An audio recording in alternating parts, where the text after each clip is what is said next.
Is it one of the reasons why there are those in the Southwest who thought that perhaps the reason why Peter Obi should be president, for example, to give the Igbos a place? So guys, finally, Orji Kalu has reacted to IBB's revelation that the 1999 coup wasn't an Igbo coup.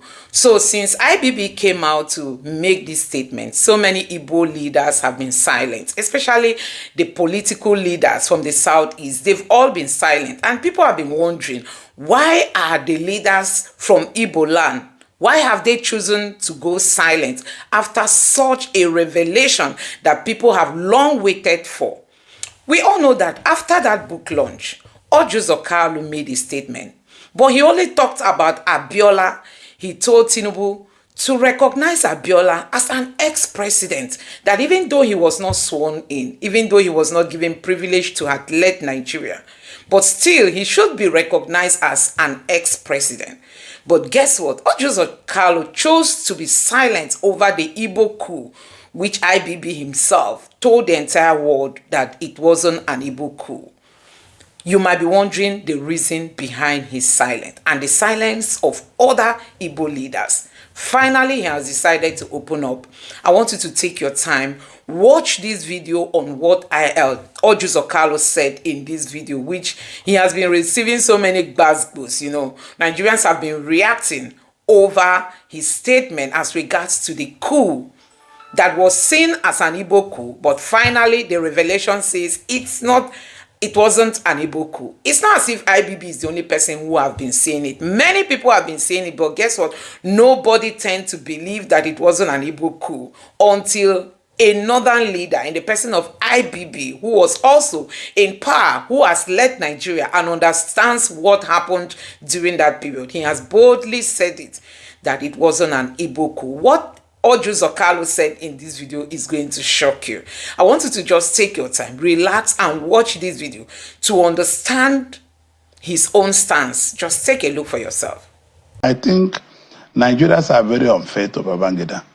Really? Yes, because Babangida came out. When I said that the story is not complete, I wanted President Babangida to write more of the stories, because the story had not finished. Because it just look that maybe Babangida is trying to tell you a story. No. There are more to the story. There are officers who ask Babangida, no, you cannot hand over to this man. There are people. This is why we needed. Nigerians are not very fair to Babangida. He came out on his own to say things that nobody ever said. That we could have respected people to say things he said. For example, what he said about the Igbos, that the military coup was not Igbo coup. And people have heard the Igbos on ground for this particular sin, which they never committed. Major Kaduna Nzogu never spoke Igbo, although he's from Igbo land. He was born and bred up in Kaduna, and his name was Major Kaduna Nzogu. And he was just a forthright officer who wanted a new Nigeria, and with other people. Even people you think, let me be honest with you, President Obasanjo was part of the coup, but he exonerated himself as normal. If you ask military leaders, most of those top military people knew about the coup. He came from India, not on par. He came from India. How will he have not known about the coup? And he came back to Nigeria from his school to back to Nigeria. So most of them knew. It was when few officers refused to do what they're supposed to do that it became a problem. Few officers didn't do what they're supposed to do. If they have gone ahead to execute the coup in Eastern Nigeria, execute it here and there'll be no problem. So some people either developed cold feet or found another strategy. But when you say some Nigerians are not fair to IBB, yeah. Are you you referring to the Abacha family who are aggrieved? No. Or just a moment, sir. Just a moment, sir. Are you referring to MK Abiola family, or you are referring to those who were incarcerated and those who were jailed and spent many years in prison, and those who lost their life? Family of those who lost the Vasta family and the rest. When you say people, Habibi is not people are not PFC. When you come out, to put things in writing, open up wound so it could be closed. This is what Babangida did. It's almost nearing 80. Is it closing or is no? According to some of them, they felt that he opened up those points and they're now looking fresh. Let me tell you, this is why that more military people that were there should talk about. There should be second part of the book, because if we mention only one name or two names, or there is not interested, they should go all hog and tell Nigerians the truth. Because I know the top military men, Babangida should write the second book. I know that Babangida was in danger. Babangida was in danger throughout this period. If you remember the way he left power, you will know something was wrong. He spent 9 years plus. Yeah, no. I mean, at the late hour. At the tail, yeah. Yes, you know. What could have stopped him from handing over to Abiola? Well, I don't know, because I'm not a military man, but I know something was wrong. So when you exonerate him in that manner, for those Nigerians... No, I'm not saying he's exonerated. He has his own life to live. But I say Nigerians are not fair to him. This man had came out openly to confess this is what happened, strengthening the history. I'm talking on the point of where he has exonerated the Igbos. So you imagine that he should be commended. To me, he should be commended. Let me tell you the truth. Where he has exonerated the Igbos. Because the rest of the country have held battles against the Igbos. Forget people like us that you see us, you see the face of Nigeria. You see us, we represent what Nigeria should be. We don't know Igbo, we don't know Hausa, we don't know Yoruba. We only know Nigeria. Forget about it. They have maltreated our people in this country because of the Civil War, which offense we never committed. I knew nothing about the Civil War. I've suffered about the Civil War. Many Igbos, many of my brothers and sisters have suffered because of the Civil War. In what way do you think none of the generals was able to come out and say Igbos never participated in this. In what way would you say Igbos have suffered because of the alleged tagging of an Igbo coup? Because that was are you the one asking me this question? No, I'm asking because you not a Nigerian? Full-blown Nigerian. But the question I'm asking, you were saying, just let me tell you, you said that Igbos have suffered about 50 years ago. Yeah. Petrochemical supposed to be a part of Abia State, and they remove it. I have the extract of the Council of State. They remove it. A lot of are you not that? Why are you? Let's come on. You must tell yourself the truth. I'm just asking you the question. No, because also tell yourself the truth. There are also. Are you the one saying? Just for a moment, sir. Just for a moment, sir. When last you made Igbo man to sensitive position in this country, people, because they say that Igbos planned the coup, people were afraid. So you imagine that there is a kind of distrust. Yes, of course. Politically speaking. Politically, economically, socially, everything. Some of us keep quiet, not because we don't know what to say. We just keep quiet, let the sleeping dog lie. Not because we don't know what to say. You know the way people maltreat the Igbos in the polity. We don't want to be talking about this, because I think that in our schools, in everywhere, we should go back to write a history, full history of the Civil War, write a history of everything that Nigeria, that we should teach our children history in school. Otherwise, we will not heal. This country needs to be healed, and this country needs to be one. Unless we are one, faced by competition, the country will still be limbering. It's about 55 years or so when the Civil War ended. 1970. It started in 67. You are as old as Nigeria. You were born in the same year Nigeria got its independence. Yes. In all of these years, there is this feeling that, well, there is marginalization of the Igbo man. And politically speaking, he's been sidelined. And perhaps there are those who are asking for a creation of state. But if the wrongs are to be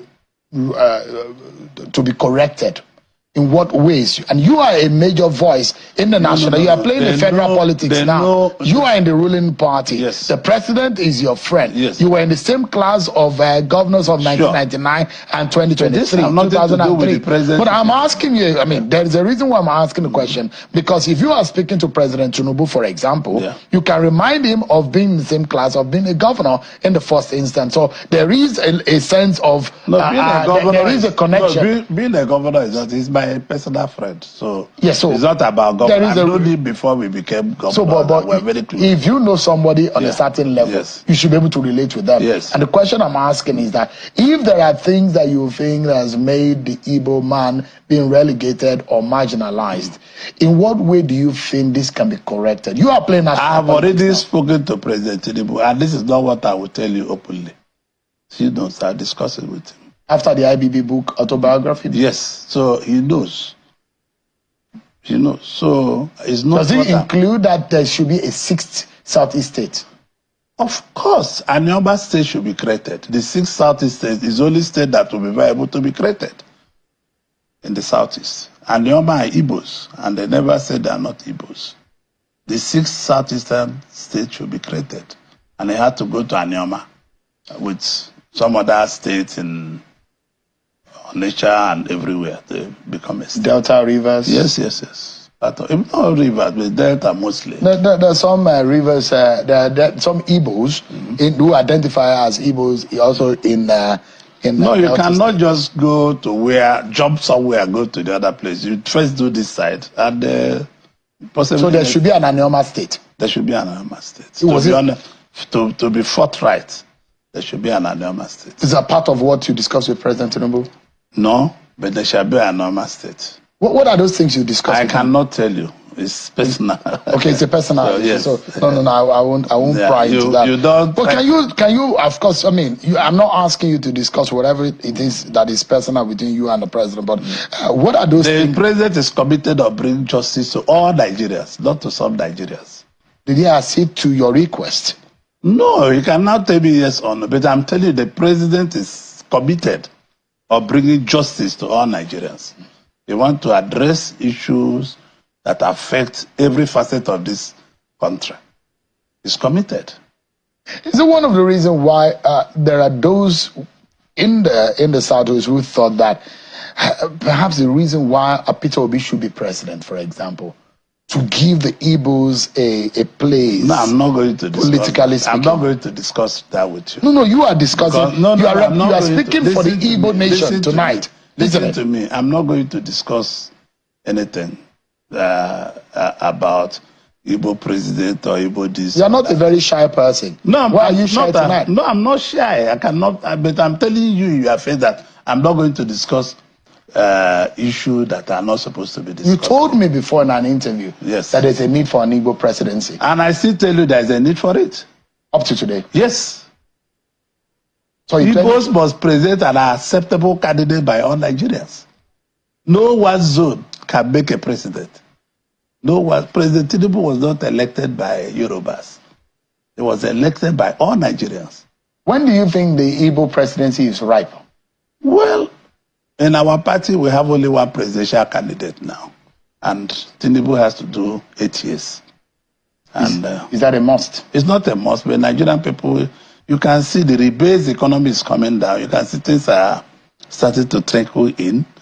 Manufacturers were seeing inventory in the warehouse, and cost of manufacturing was 23 and some percent in November, December, October. Today is about 18.2%. So guys, finally you have heard what IBB said in this video.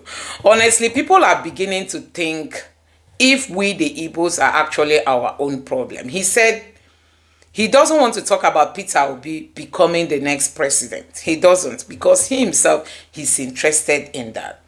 And for the fact that he's interested in that, he does not want people, he said it should be given to people whom the other parts of Nigeria are going to accept. Meaning that other parts of Nigeria do not accept Peter Obi. It's him they are going to accept. So that tells you that when people say Igbos are the problem to themselves, it is very clear. Orji Kalu wants to become the president of Nigeria, right? But he does not believe that in case that position doesn't get to him, there is another person who can do it better than himself.